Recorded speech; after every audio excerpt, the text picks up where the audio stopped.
My name is Greg Eastwood. I'm the director of the Emory International Center for Ethics and Excellence. That's a mouthful. Last year when I was interim president, I had to take a breath before I said Case, Western Reserve University. So I'm 2 years now of being in charge of things with long names. But in any event, the Emory Center and the Center for so I better get this right. For law, ethics, and what is your center's name? I lost my notes here. Center for Genetic Research, Ethics, and Law. Thank you for helping me out. I'm pleased to sponsor tonight's forum. We have a panel of experts, as you might expect. This is clearly a very important topic because, as the handout indicates, and I'll read what Edward Wilson says in his book, Consilience, which I actually recommend to you. Thanks to advances of genetics and molecular biology underway, and this was written almost a decade ago, so we're much closer, hereditary change will soon depend less on natural selection than on social choice. Possessing exact knowledge of our own genes, collective humanity in a few decades can, if it wishes, select a new direction in its evolution and move there quickly.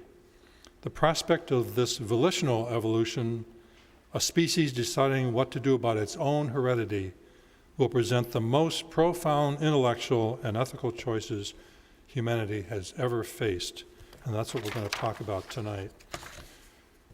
Tonight's panel is against the backdrop of a very interesting exhibit at the Maltz Museum of Jewish Heritage. And I've asked Judy Feniger, who's the executive director, to make a few comments about that. Judy? Thanks, Dr. Eastwood, and thank you all for being here. We're delighted to be the catalyst for programs around the community centering on questions of eugenics and genetics, which were spurred by our exhibition, Deadly Medicine, Creating the Master Race. It's an exhibition on loan from the U.S. Holocaust Museum in Washington, D.C.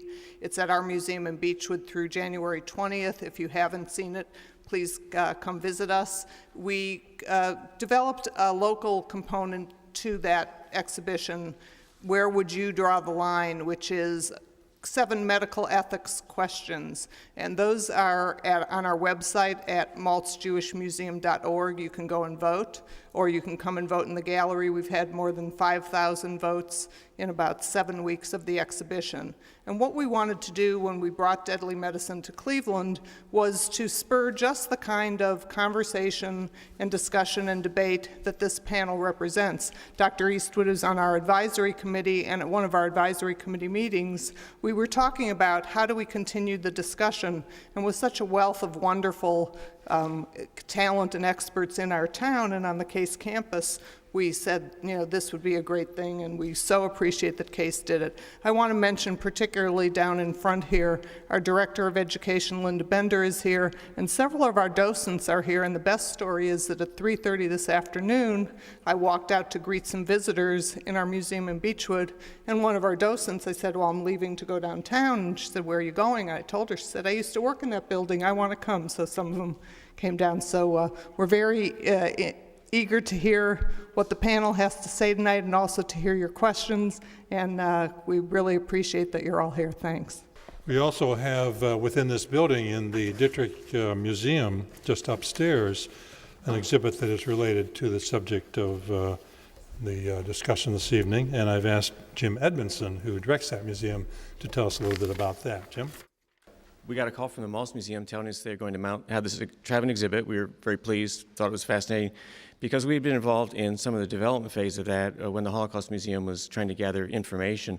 We have 2 items to share with you. First of all, we have a big collection of photographs, about 2,000 photographs from Bruno Gebhardt. He was the curator of the German Hygiene Museum from 1927 until 35, when he was given his walking papers because he refused to join the Nazi Party. He ended up in Cleveland, and he became the first director of the Cleveland Health Education Museum in 1940. and later in his career, he donated his archives and his photos to us. So they're on, some are on display, at least the digital version of them. The other item we have on display upstairs is the Parenkopf Anatomy Atlas. Edward Parenkopf was the head of the faculty of the medical school in Vienna.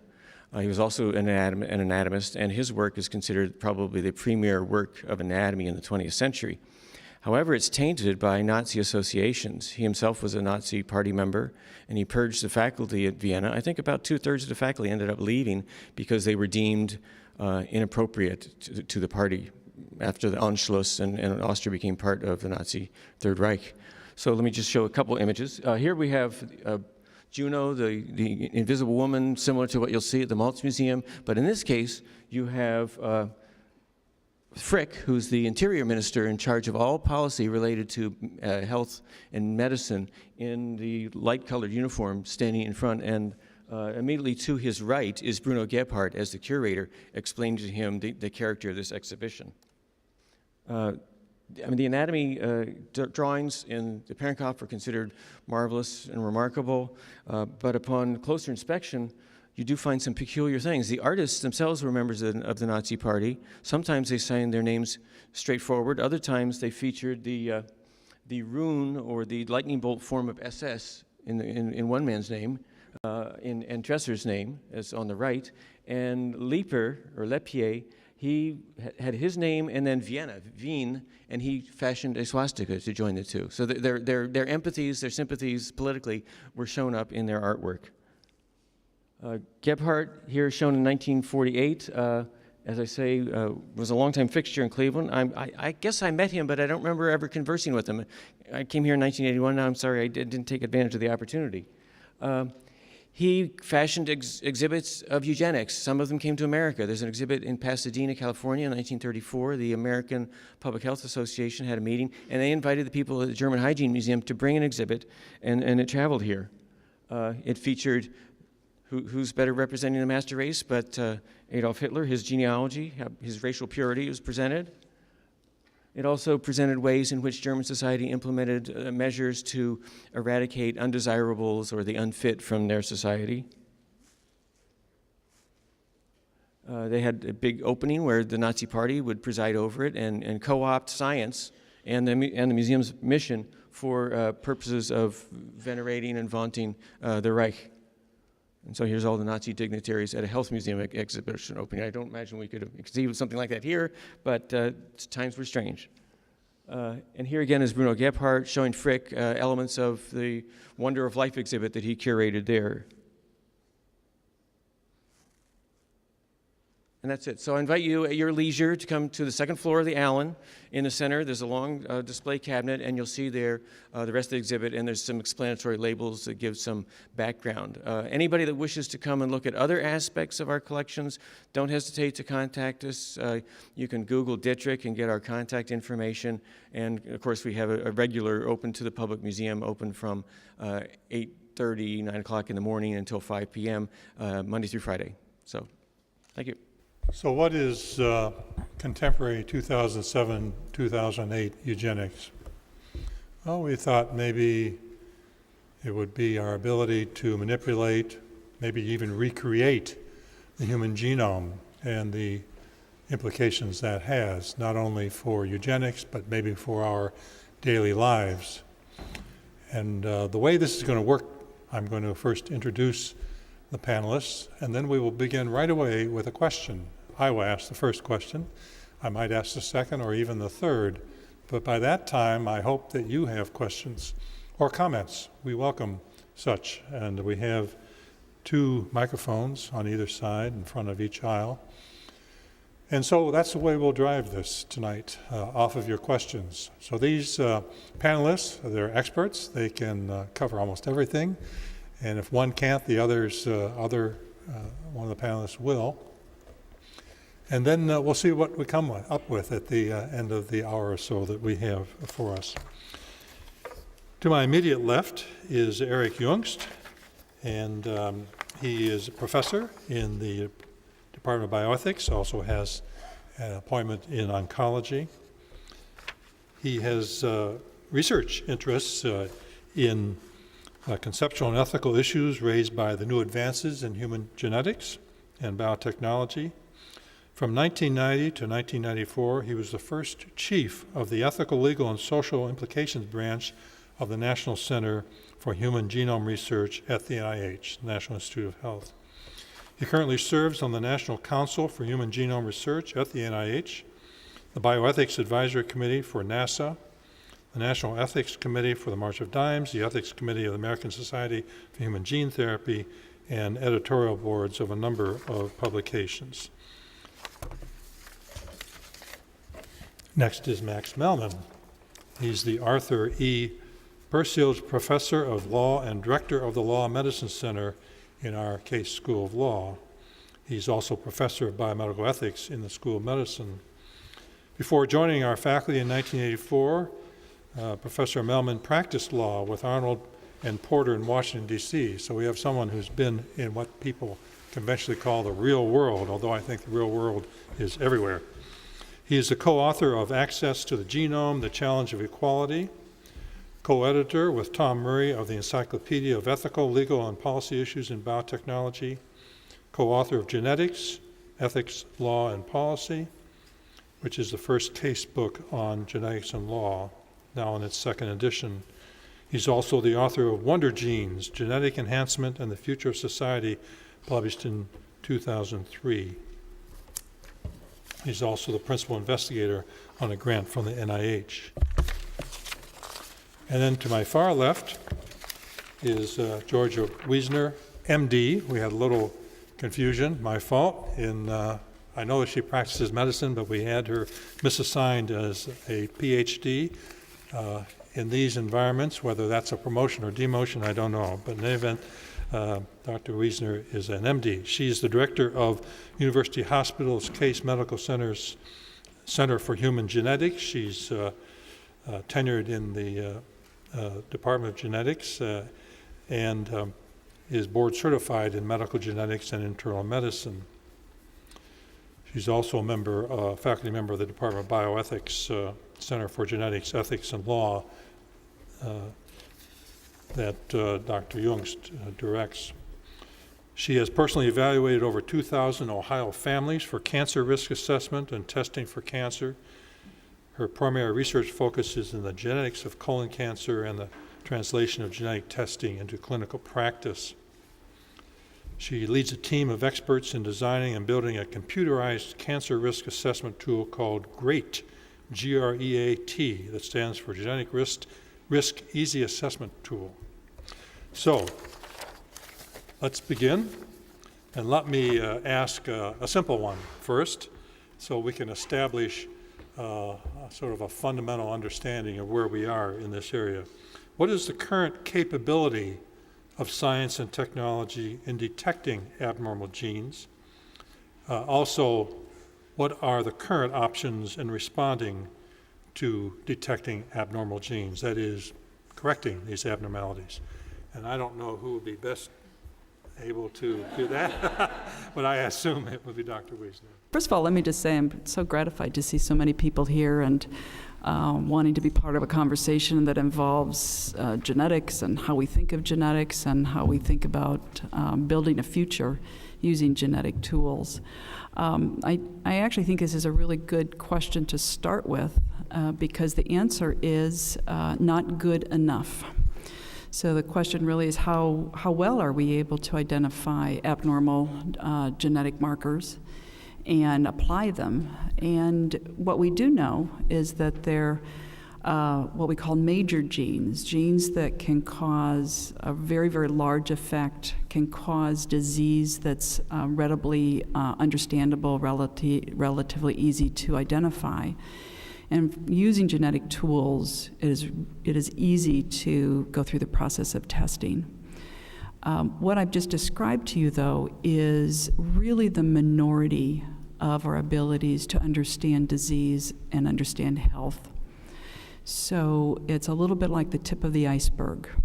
So the iceberg is there. We know that there's a number of disorders that we'd like to know more about. And that is where genetic science and medical science is going. but I know that's a wishy-washy answer, but really not good enough. Our tests are imprecise. They don't tell us as much as we would like to about the particular disease. And in particular, from a medicine point of view, they often don't give us enough information about what one should do with the information as they go forward and try to make medical decisions. Now, I'm putting this in a medical context, but I think that the panel will quickly, and our conversation should quickly go to how are genetic tests being used in everyday life, and that might be something that one of the other panelists would like to talk about. Yeah, George's answer is kind of deflating for those of us who've been following the promotion of the Human Genome Project and genomics over the last 15 years. How could that be that we don't have good tools for detecting genetic anomalies? Didn't we map and sequence the whole human genome? Well, yes, we did. And aren't there companies on the internet now who will give you a huge run of genetic tests if you pay them? Well, yes, they will. But the point is, knowing all the A's, T's, C's, and G's in DNA is just the barest starting place. Despite the rhetoric of these companies, it doesn't tell you very much of usefulness about your identity, certainly who you are, but even about your health risks. There's still all the work to be done between the DNA and clinical symptoms, a lot of biology in there that still needs to get done. That being said, boy, our abilities to test for mutations are increasing. Seems like every week there's a new Gene of the Week story in the paper. And so the flip side of George's answer is it's still coming, and it certainly does seem to be coming. What about interventions? What can we do once we've discovered an anomaly? At the same time the Human Genome Project started in 1990, we launched the first experiment with human gene therapy on 2 little girls from here, from Rainbow. They had to go to NIH to get their gene therapy, but they were patients here. And since then, there have been 500 some other experiments, trials of gene therapy that have been approved in this country and started up. Not a lot of dramatic success. The 2 little girls were a success story. Their disease was carefully chosen because it would be relatively easy to correct. But since then, not a lot of dramatic cures at the genetic level. And the focus of a lot of research is really now shifting towards using genetic knowledge to tailor traditional pharmaceutical interventions to individual people based on what we can learn about their genetic constitution. I think that's fair to say. So I'm going to ask one more question in the interest of developing a baseline here, and I think Professor Melman is my target for this one, but then I'm going to open it up for questions and comments from you. What are the legal parameters that relate to gene therapy, and are there national legal standards, or do they vary from state to state, or do they exist at all? Well, gene therapy is governed as human experimentation by the regulations that govern human experimentation when it is done at institutions that receive federal funding, such as ours, or when it is done in anticipation of submitting an application for marketing approval to the FDA. And so there are a set of regulations that would govern gene therapies, and the FDA, for example, when Jesse Gelsinger died in 1998, I think it was, 99, from a sort of a failed gene therapy experiment, the FDA went in and inspected the University of Pennsylvania where the experiment had been done and found all kinds of violations of the FDA rules. So there is this regulatory framework. There's also, to the extent that the experiments are undertaken by physicians, there are state medical malpractice laws that might be triggered by by attempts at gene therapy. And one of the sort of traps is when we talk about a gene therapy experiment is kind of a contradiction in terms, because either it's therapy or it's an experiment. And one of the legal issues that can be raised is when a patient is unknowingly subjected to an experimental intervention under the misimpression that it's actually a treatment and that's been established or proven as safe and effective. And so there would be some legal consequences for that kind of at least for misinforming a patient about that. And although this isn't inscribed in law or regulation anywhere, at the public policy level, we've also drawn two boundaries around what kind of gene therapy research we're willing to support in this country. One being the boundary between changing the genes in one patient in a way that won't get passed on to their children versus changing their genes in a way that would be in the germline, would influence the traits any progeny inherited.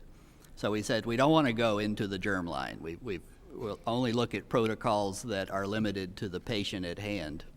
And then the other line, which is also relevant for our discussion tonight, we only want to do experiments which are clearly aimed at treating serious disease. We don't want to get into the business of trying to improve on the species design in some way. So no enhancement interventions. And those are both lines that are under strain and interesting to talk about. Does anybody want to talk about any of this? Any question? Yeah. I thought you were making a movement. Yes, can you come to the microphone, please? And whenever you make a comment or ask a question, just say your name and any other identifiers if you feel like it. My name is Jerry Murphy, and I'm just kind of a loudmouth, so I can't resist the temptation to get in front of a microphone. The question is, why does this make any difference? Is there ever an example in history of a scientific advance which, for ethical reasons, was slowed down or stopped? Embryonic stem cell research in the U.S. So far, it's been slowed down, but I don't think it's been stopped. I mean, if it doesn't happen here, it's going to happen in China. It's going to happen in South America. It will happen, and once it takes place there, it's going to happen here. Yeah. So I guess the implication of the question is, when you say why does this make a difference? Do you mean why does talking about these issues in public make a difference? Aren't we just spinning our wheels or spitting into the wind or something along those lines? It's a good question. What is the purpose of this kind of public forum? When the Human Genome Project started actually spending research money to try to do a social impact assessment, to look beyond the walls of the lab at the implications of the Genome Project, a lot of scientists raised that question, and even some of the critics of science said, this kind of conversation is simply a kind of clever way to grease the skids of the scientific juggernaut. You're softening the public up for what's coming by pretending to talk about it as if it were problematic. On the other hand, how do we deal with any changes in social direction in this country if we are interested in enjoying the benefits of the science and putting protections in place to try to prevent some of the ways it could challenge human rights? This is the time to do it. And even if it doesn't stop the science, would that be a good thing? We can put in place the sorts of protections and breaks that allow the science to go forward. I'd like to continue that idea a little bit more, and I'd like to do that by telling a story and then kind of commenting somewhat. My viewpoint is really from what happens in the clinic, how do people use information, and how are new technologies better understood by the public that uses them. So my story is this. When I started the cancer genetics program here at University Hospitals in Case, nobody had really started collecting or looking and evaluating families for cancer risk. And we know that about 5%, maybe a little higher, of families that have cancer will be due to a very, very strong gene segregating within the family. And very early on, I had people who would call me up, tell me their family story, not tell me their name, not want to come into the clinic, and wanted some sort of way to control the risk without talking to their doctor, talking to me, or going through genetic testing that actually might, in those particular families, help with what we call risk assessment. Where is their risk? And therefore, then we can tailor and modify the management from that.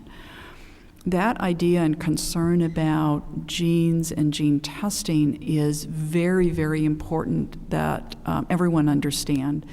And I think there's some myths about how our genes work, how disease occurs after a genetic mutation, so that people have a very deterministic idea of that specific gene mutation. If you have a mutation, you must have the disease. If you have that mutation, that means that you're going to lose your job, you'll lose your insurance, you won't be able to go forward, it'll be a risk for your children. So that story is to say that I believe this type of open conversation is very important, so we can say, you know, what are the facts? What do we know at this point? What do we not know? How can we go forward? And then people can actually learn how to apply that in their own situation, their own families, and their own communities. One of the things I've actually learned about dealing with many, many different families, and one of my genetic counselors is here, I see in the back, so he can nod his head in agreement or not, but is that everybody thinks very differently about their own genomes, their own genetic testing, what this means for families, how private do they want to be, how private do they not want to be, how they can use that to better the health of their families. So I think that this type of open forum is a way to have that conversation. And Georgia was talking primarily about private behaviors, but there's also the public realm. And for example, I mean, this happens to be a particularly momentous year in the history of eugenics because it's exactly 100 years since the first law, eugenics law in the world was enacted, and it happened not to be in Germany, it was in Indiana. And it was a law that allowed involuntary sterilization of people who were thought to be socially undesirable. The last person who was sterilized under that law was sterilized in 1972. So this is not, this is not a sort of foreign thing. And one of the questions then we have to ask is, one thing we can control is our legal system. And so to what extent, we could, for example, ask, to what extent should people be free to use these genetic technologies? Should they be free to test themselves or their children? In the United Kingdom, for example, well, one of the technologies that we now have is that you can take if you reproduce through in vitro fertilization, you can take an early stage embryo, take one of the cells off of it, and subject it to whatever genetic testing we can do. And then in the course of in vitro fertilization, a dozen or so embryos are typically fertilized in the laboratory. Only a couple of those end up being implanted. And the couple can, going through the fertilization procedure, can decide which are the most desirable embryos based on the results of this genetic testing. Well, that's the case in the United States, and this is pretty much unregulated in the United States, this practice. In the United Kingdom, a fertility clinic cannot offer one of those genetic tests without getting government permission to do so. Now, so there is a degree to which we can ask ourselves, to what extent do we want, at least insofar as we can control things in this country, to allow people the private freedom to make decisions based on, say, genetic information and so on. And there's also the question of, to what extent do we want the state to be involved in this? After all, it was the state of Indiana that passed the 1907 law, and it was the state of, it was Nazi Germany that passed its 1933 law based in turn actually on a Virginia law, a model law that would have been passed in Virginia here. And so I think a very important question is, what is the role of us collectively expressed through government and law in dealing with these issues? Who else? Yes.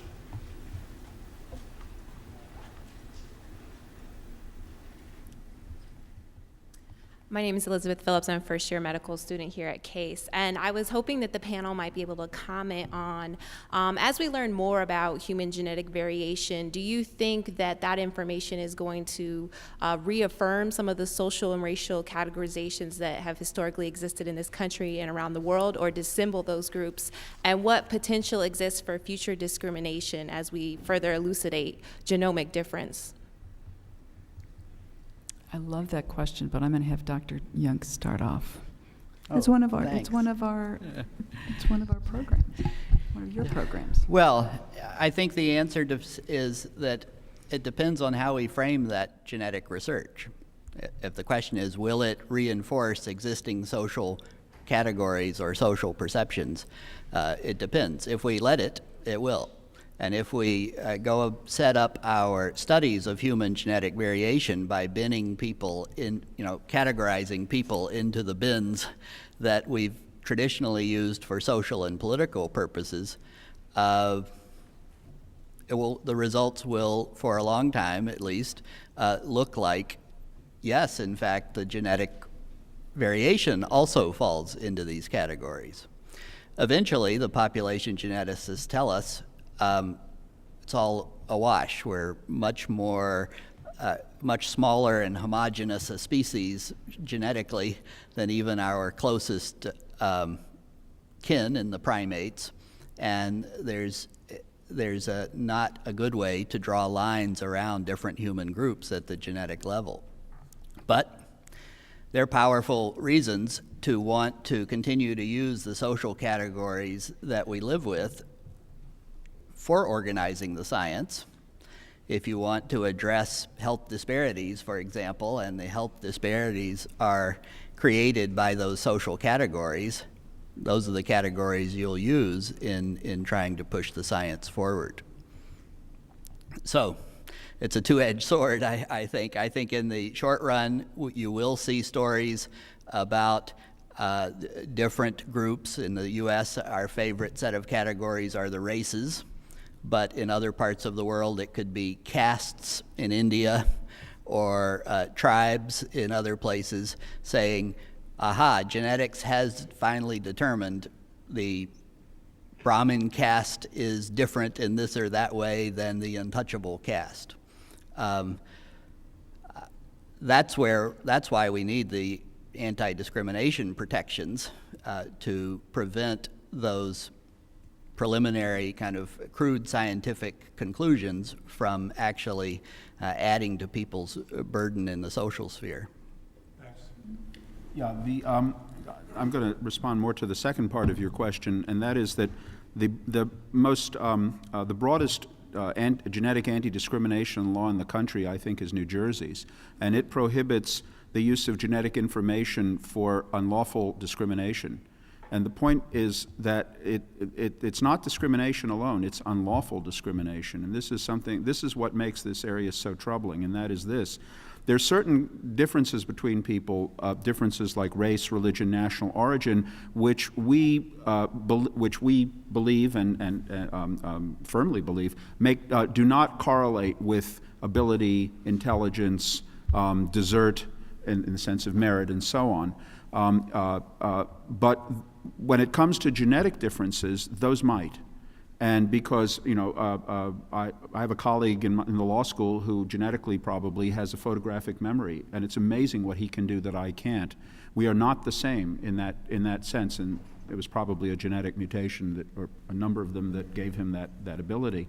When we come to genetic discrimination, then the question is more like disability discrimination, and that is when you have people who have different abilities, to what extent do we want those to be relevant in the way society, in the opportunities these people are given in society, in the way that we evaluate their performance and value their performance.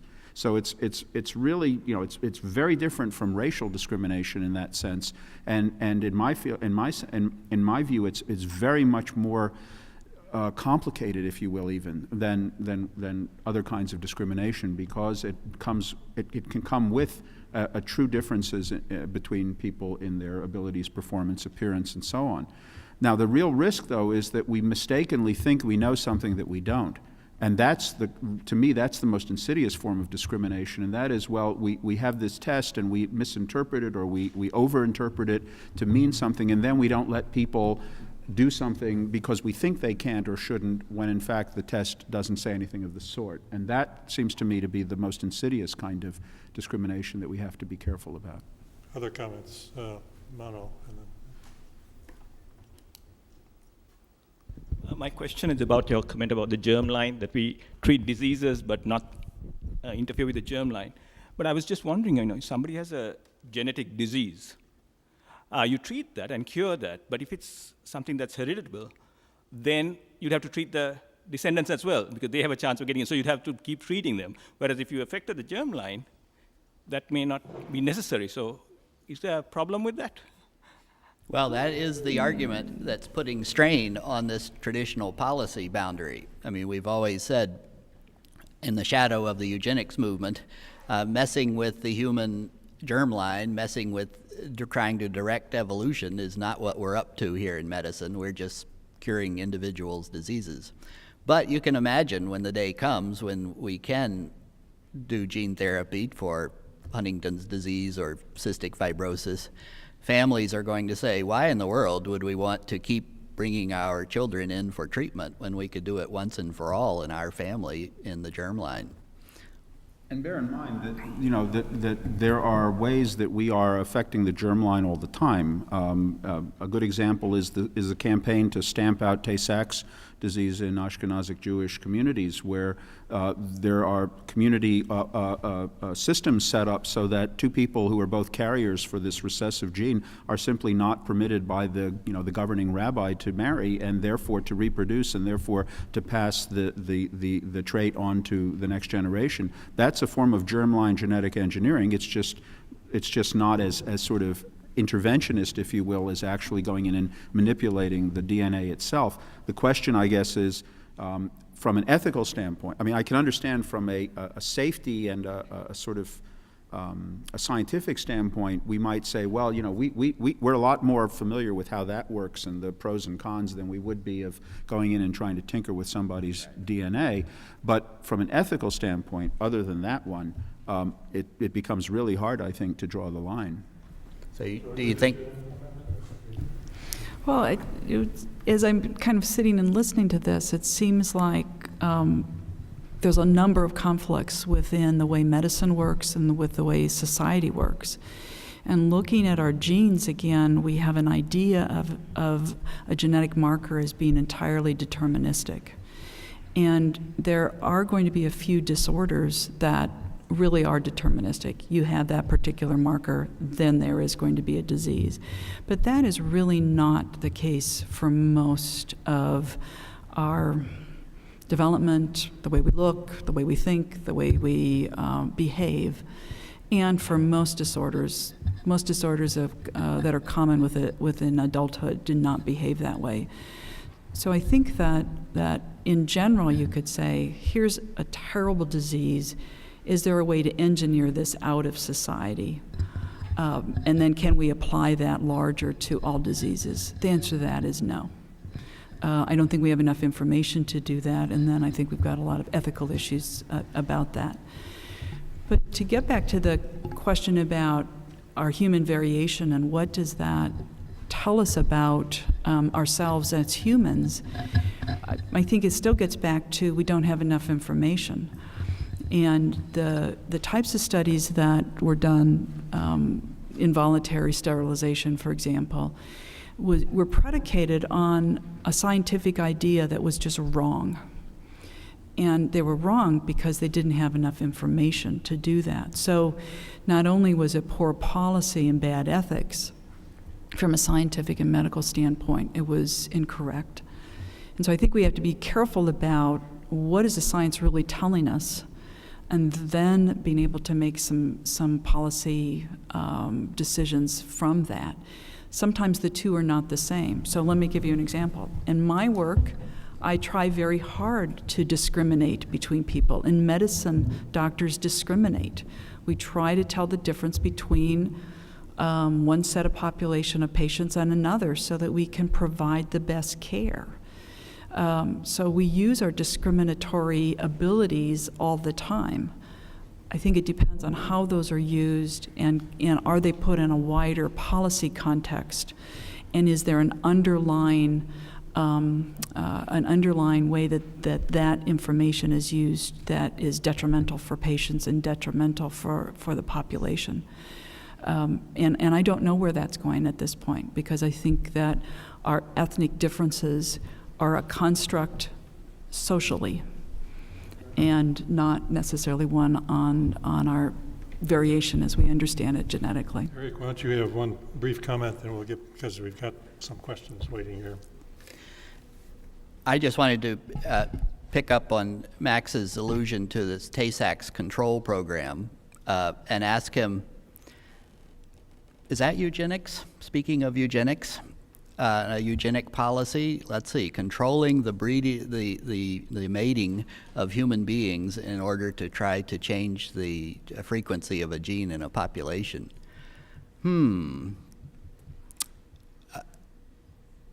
Yeah, that's first to you, and Georgia, as the director of the Center for Jewish Genetic Diseases. There are two problems. It raises a definitional question and a sort of an atmospheric question. The definitional question is there is a dispute in eugenics conversations about whether eugenics only means state-mandated, state-sponsored. In other words, does the government have to be involved as it was in Indiana, as it was in Germany? Or does it also include private actions that the state either chooses not to prohibit or, in fact, assists in various ways but doesn't actually require you to do? And there's really no consensus on that. But the second issue is that eugenics is a kind of bad word. I mean, right? Although it means good genes in Greek, I think, or something. But it's got this terrible pedigree, this terrible, for good reason, this terrible baggage with it. And so anything that we label eugenics is sort of automatically becomes something bad. And that's why we're loath to say that some of the things that we've done all our lives, like athletes tending to only marry other athletes and pretty people marrying other pretty people, that's not really eugenics. Well, so that would be sort of a long runaround answer. Except most of those decisions are voluntary, and if the rabbis are making the choices, it's not voluntary. It's not voluntary. But Yes. My name is Paul Hoffman. I'm a bioethics student here, and I guess I had a question. It mostly closely pertains to Dr. Weisner, and that is, does UH have any policy or guidelines for genetic testing in children for either susceptibility to cancer or any late onset diseases such as Alzheimer's or Huntington's? Yeah, there are guidelines that we've adopted that have really come from a lot of national policy discussions amongst individual practitioners and families that have gone through the process of genetic testing. So the one basic component of that is that if a particular disease does not really occur in childhood, so therefore it's not a childhood disease, you might diagnose it in childhood, but if it does not occur in childhood, then the delay for testing is what's really recommended to families. If you are unable to alter the process in childhood, then you delay testing until that individual is old enough to understand what the testing is about and how to go forward. I'd like to say that's a hard and fast rule. We broke that rule recently, and that's actually was in a study of a family that came in for colon cancer testing. And one of the other rules in testing for susceptibility is you try to look at the family and say, who's the youngest individual in that family? Does that give you a clue about when you should test? How should you screen? And in this particular family, again, an adult onset disease, the youngest person was 26 that developed a cancer. And the corollary of this rule is that you take that individual and then you subtract 10 years and then you start doing your testing.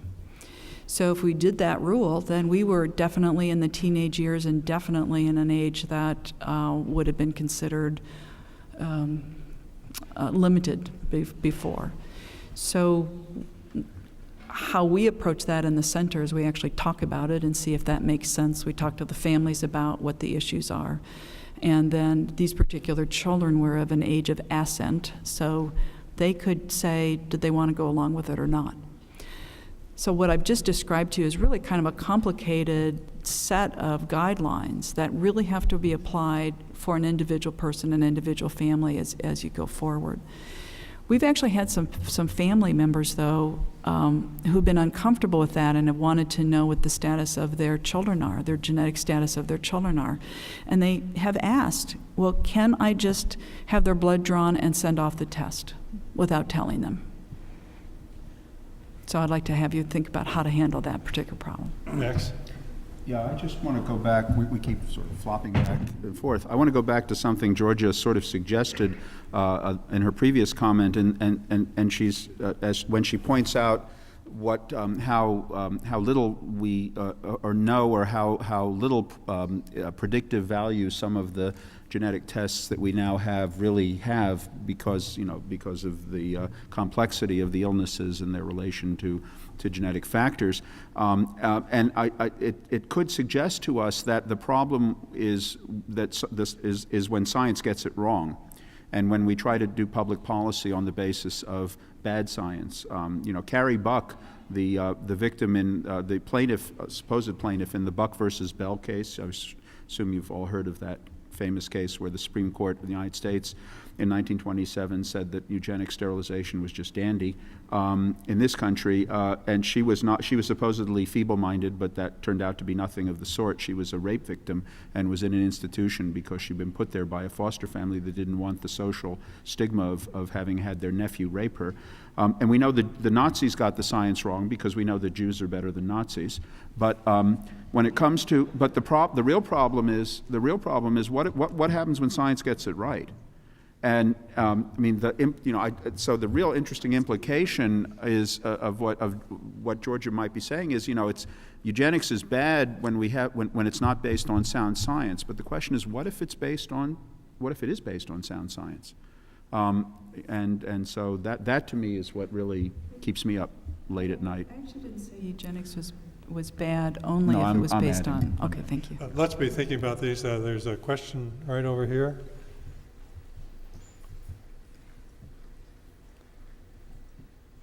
My name is Mahmoud Hazirande. I am a practicing physician. I have a fundamental question, if a panel would kindly address or agree, that ethics and laws seem to be dynamic and evolutionary concepts for protection of humanity. Pharmacogenetics is also, in the long run, if it is an evidence-based medicine, is to again protect humanity against diseases and catastrophic illnesses. Then what can we do to convince the religious organization not to be so obstructive and put pressure on this legislation to obstruct this scientific advancement? Please let me remind you that in 1940, when penicillin was invented, and my grandmother had meningitis, and they had to fly penicillin in ice to inject intravenously, she said, no, this is fungus in my body, it's a sin. And we know how ridiculous it was. Blood transfusion, even now in this country, in certain group of religious organizations, are prohibited. Thank you. That's a toughie. I wish I knew. Well, I think there are a couple of approaches to responding to that. One is that, yes, for the most part, ethics and science are on the same side of trying to improve the human condition, improve human flourishing, either through health or by respecting our rights. On the other hand, one of our rights that we cling rather fiercely to is the right of religious freedom. Since science is not the ultimate or only source of wisdom in the human experience, we leave the door open for people to live and act on their own beliefs. So the fact that Jehovah's Witnesses won't accept blood transfusions does not seem to me to be a call for massive public education to convince them to. Rather, it's a recognition of this pluralism of sources of knowledge that we live with in our society, and quite proud of in many ways. I'm Rolf Petrek. I am, by the way, of Ashkenazi Jewish heritage.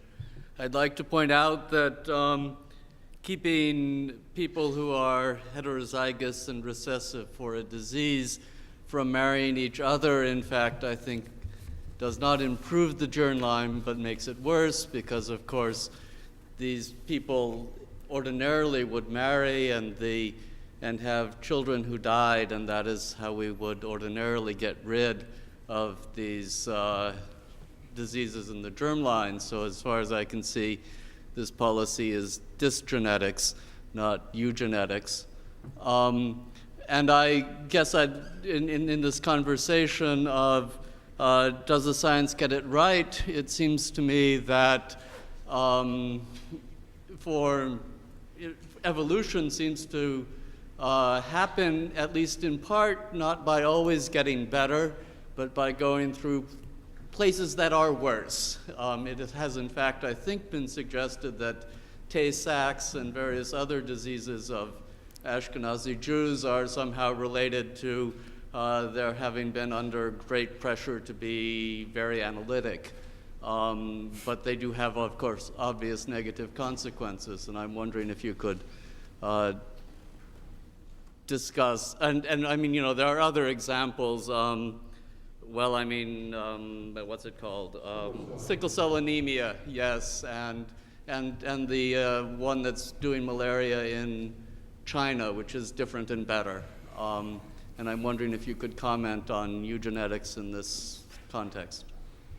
Well, I actually just think that what you've raised as the examples of over-human evolution, there have been changes within the genome that might help one group of people but be very detrimental for others depending upon what their gene status is and their environment. So, you know, the sickle cell anemia story is really a good example of that, because individuals who are carriers have one copy of the detrimental gene actually do better in a malarial state and improve, and therefore that for those individuals is a good thing. For the individuals that have two copies, not such a good thing. So I think our evolutionary forces look at the population, and we, particularly in this country, in our medicine, we look at the individual. We look at the individual family. We look at that person, and so we might put different descriptors on whether things are good or they're bad. Human evolution is over many, many, many, many, many, many years, and I think the small amount of changes that we're making in our genomes and in our genetic frequencies really aren't going to make much difference at all. So in a population wise, it probably is not going to make that much of a difference. For those individuals that might have healthy children rather than very, very sick children and go through the anguish of that, they may look at this very, very differently.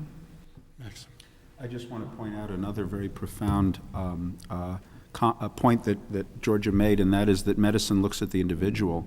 And that is very, very important to contrast that with public health, which looks not so much, in fact, not at the individual, but at the health of the population, and in some cases to the detriment of the individual. And remember, eugenics was a public health exercise, was a public health movement.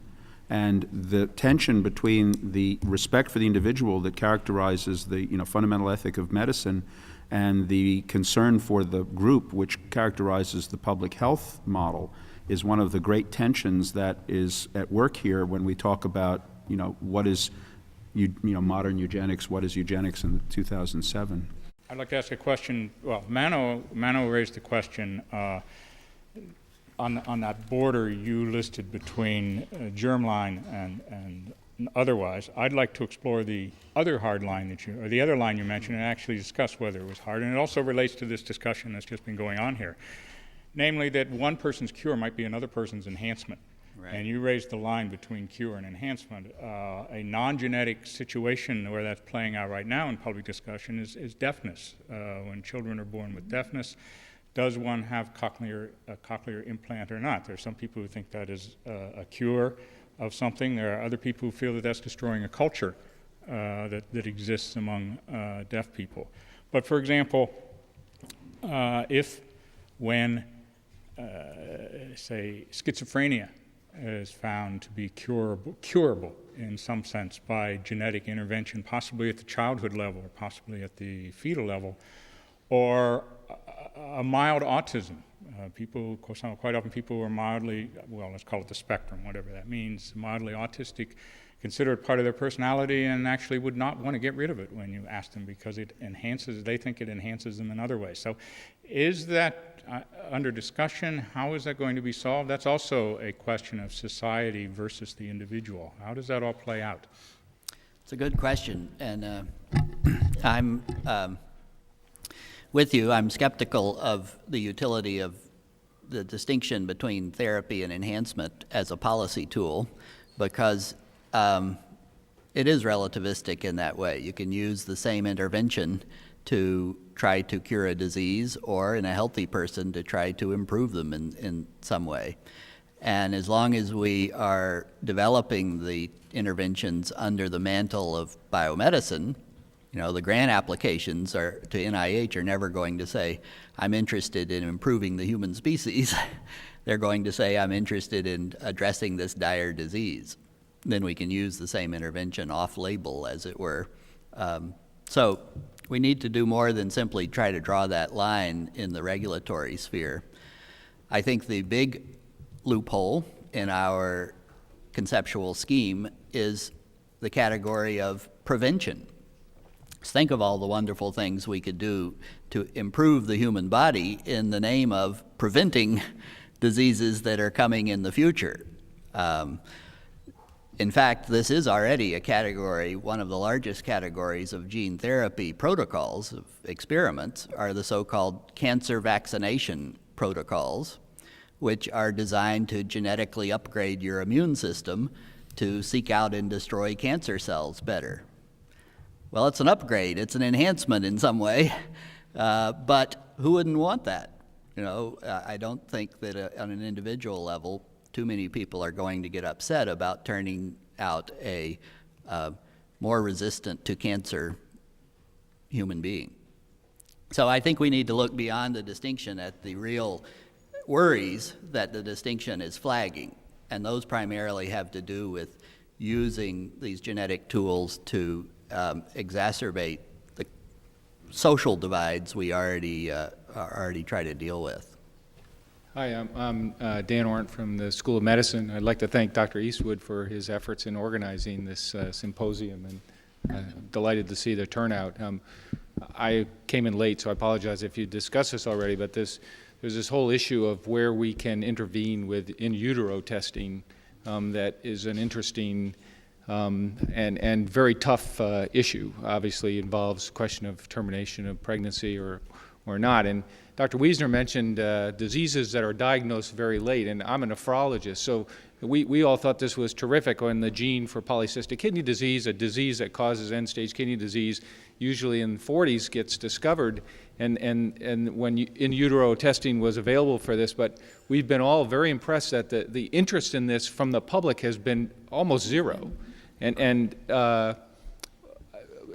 could be dependent on issues around decisions around termination of pregnancy, but even more so I think it's issues around it's a disease that develops late in life, and people already even have their children and pass the gene on before they ever even know they had it. So I don't know if there's any discussion around this issue. I think we've all been surprised personally about the acceptance, non-acceptance of this whole issue. And as we identify more and more genes, obviously, this issue of in utero detection will grow.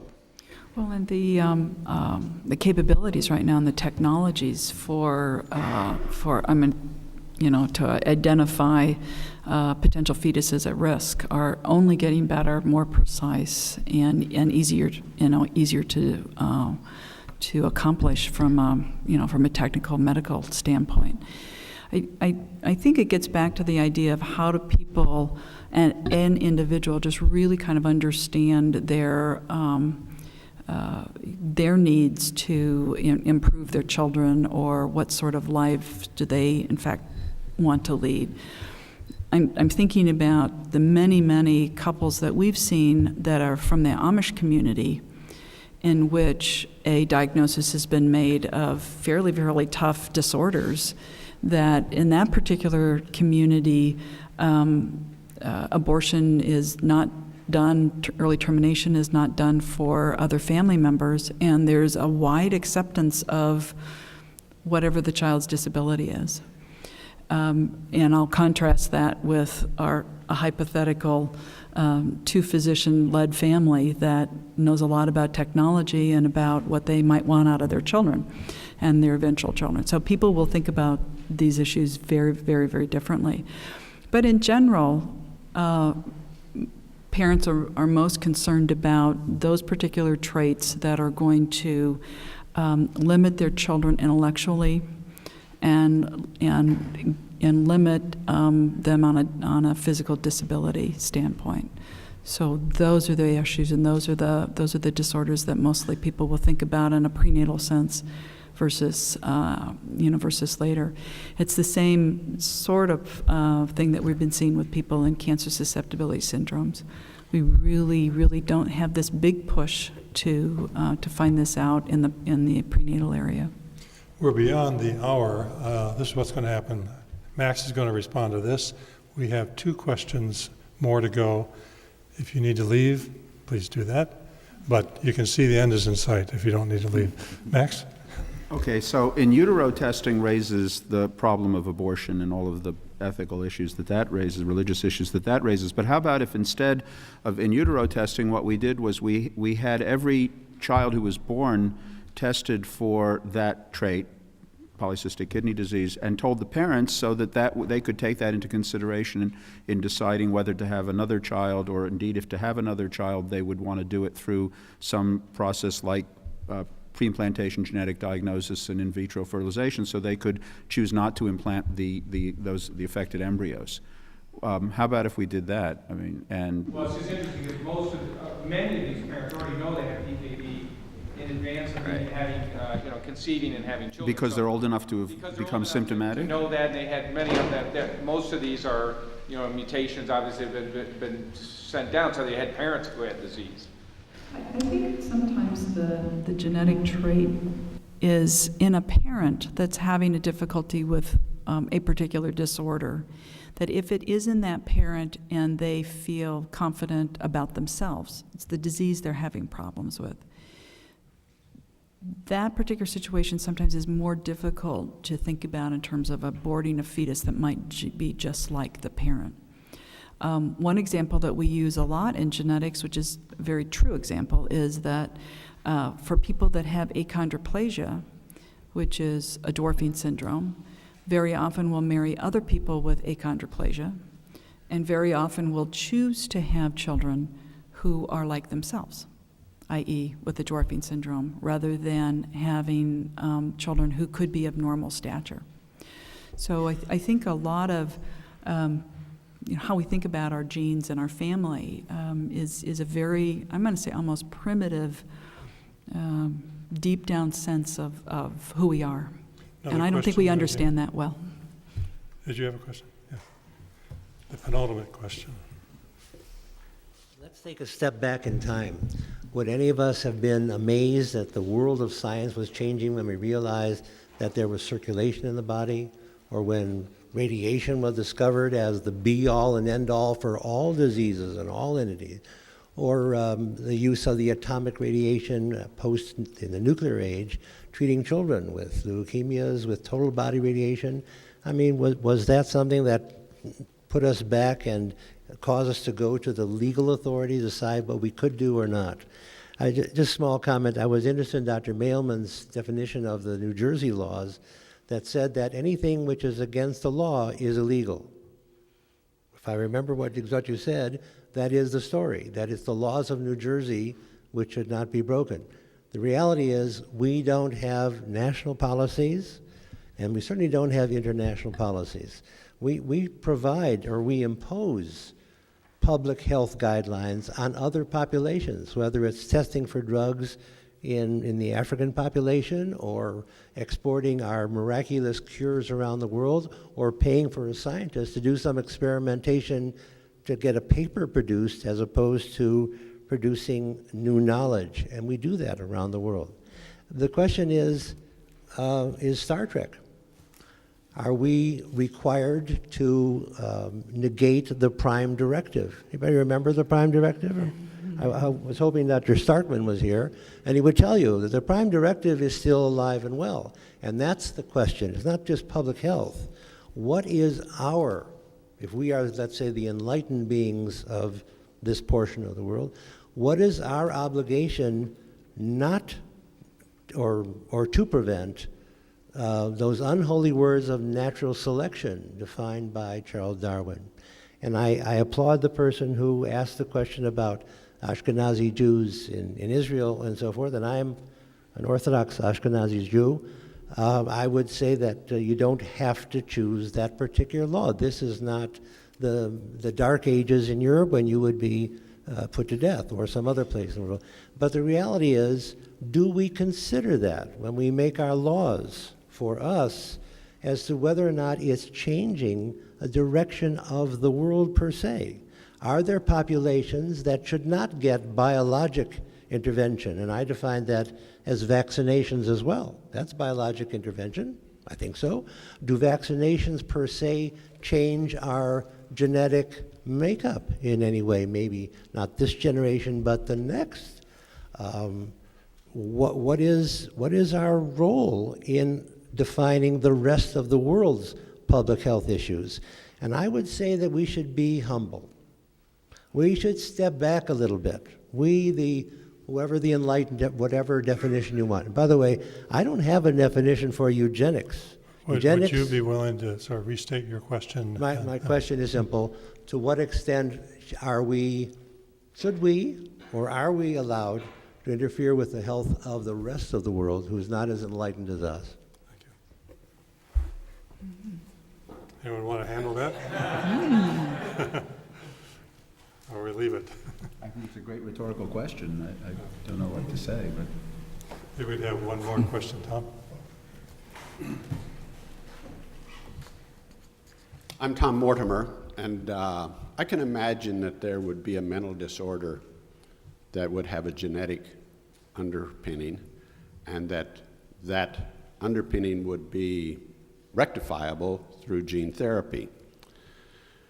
So what my question is, I'm wondering that if an individual is known to be this carrier of a disorder that would certainly not permit them to go intellectually through a university, but you were able to correct this disorder, and so now this person goes through the university system, and this person is accepted to medical school, and this person is not, who didn't have that, and this person cries foul. That's not fair. Is that, how do you reckon with an issue like that? And why would the person who didn't get the intervention not get it? They couldn't pay for it? No, or? There was presumably, they didn't have this mental disorder. Oh. But do you understand now? The person having the mental disorder corrected, that person gets into medical school. The person who didn't have it does not get into medical school. Because the person who didn't have it doesn't get favored treatment as someone with a disability? They're just run out of slots. Or just, Yeah. How can you object to a random choice between equal people? Are you But saying, Tom, that the genetic intervention gives someone perhaps an unfair advantage, whereas they were disadvantaged before, they didn't have, and now there's intervention, now they have. can now. Right.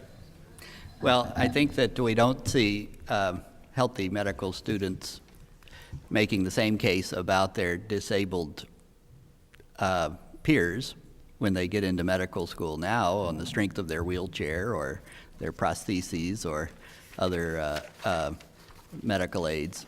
I don't see why this would be any different than that. They had a problem, it was treated. They get to compete for medical school like anyone else. I really like the way you pose that, because just imagine, I don't know, I'm going to take the Mighty Mouse gene and make myself actually be physically fit without trying so hard, and then, you know, go and compete. What will happen with those sorts of enhancements? That's actually what Max is really interested in trying to look at. Yeah, if it's an enhancement situation. To me, that's an then- enhancement. This person had something. I mean, the was interesting treated, thing is, what if had that an enhancement. intervention could be, you know, What's gonna increased, happen just with that? turned up a little bit, and we wouldn't stop at some, you know, at normal, and we just could go a little further? Would somebody come in and stop our hand and say, you can't Right. do that? And we confront that kind of issue. I mean, there's the famous case of the South African runner, Michael Pretorius, I think is his name, who was given prostheses because he lost his legs below the knees, but his prostheses are so good that he can run faster than anybody else. So there's a real question. He wants to compete he's okay to compete in the Paralympics, where he beats everybody, but he wants to compete in the regular Olympics, and they're trying to keep him out because he's too competent. That's a good example. Yeah. Would be an analogy. I think we need to bring this to a close, and let me just... Just one parting observation, unless I'm forgetting someone, I think every single person who asked a question from the audience was male. No. Oh, yeah, So very no, first. okay, good. First one. My apologies and congratulations. We need to get more women asking questions. Is that genetic? I don't think so. Can I just have also just one more thing for you to remember as you leave, and that is that from a genetic standpoint, all of us are carriers of a deleterious mutation. We just don't know what that mutation is. We don't know what it actually might do for our health and our disease. So we need to be very careful with making decisions about discrimination or use of testing until we really have a better understanding of what our genomes are.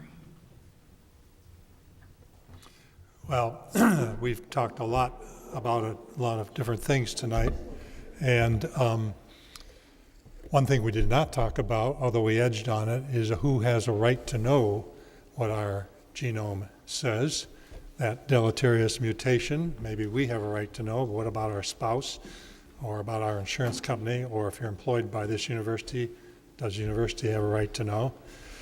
Maybe at another time we can get together. Did I slight you, Max? Were you about ready to say a parting comment? Because, okay, were you about ready to say a parting comment? No, good. I misinterpreted the... He was just teasing me. Okay. Because then he said, then we can discriminate after we know our genomes. I want to thank you again for coming out on this evening and for your contributions and your listening, and let's recognize the panel.